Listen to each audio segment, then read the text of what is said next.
Hey sisters, let's chat late periods because a lot of Australia has just gone back into lockdown in the last few days. I know a lot of other places in the world are doing different kinds of isolations and lockdowns as well.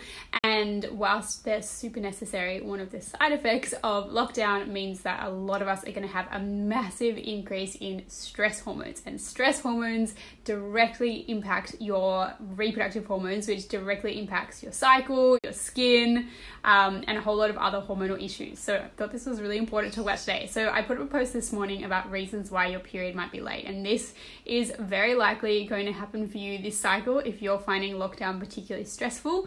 You might also notice a flare up of other symptoms. So for me, you can see I'm having a flare with my skin right now. I've had a super stressful last couple of weeks, compounded by finding out that we were exposed to a positive COVID case, which has meant that we've spent the last few days in a very strict no leaving the house isolation and have to have 3 different tests to make sure that we haven't picked it up.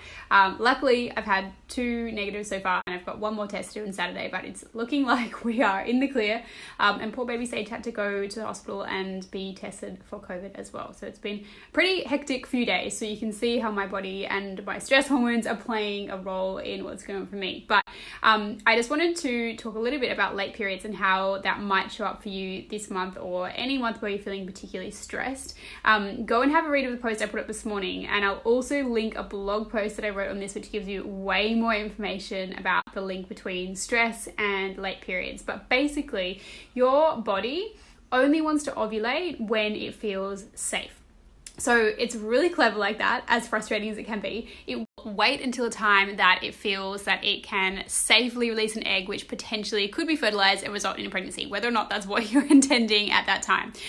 So basically, when you have a late period, it's actually a late ovulation, not a late period. So once you have ovulated, your period is going to arrive if the egg is not fertilized within about 14 days of that ovulation time. So if you find that your period is showing up late, what's most likely happening is that ovulation has delayed until the time that your body felt less stressed and more safe. So what's going to be super important for all of us at the moment is thinking about those little habits that we can bring back into our day to support those stress hormones, to bring down that cortisol so that we reduce that flow-on effect to our reproductive hormones and all those other annoying symptoms that might be popping up if we're feeling a little bit more stressed than usual. So if your life is anything like mine at the moment, there is definitely not time to be doing half-an-hour meditations in the morning or even, going for a head clearing walk like I would usually do every day.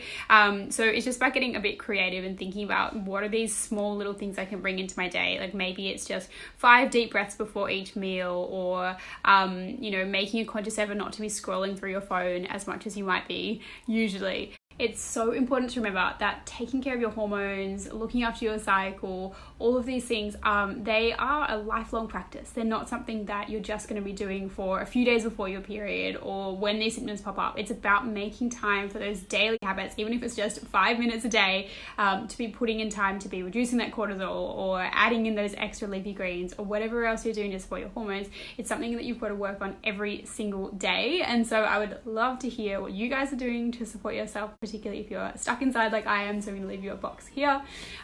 Share all of your ideas and I will share them with everyone else. And I'm also going to do my best to jump on tomorrow and do a little Q&A Thursday for you. So I'm going to leave another question box for you guys here, and you can let me know any hormone, fertility, PCOS, period questions, and I will do my best to get back to you tomorrow.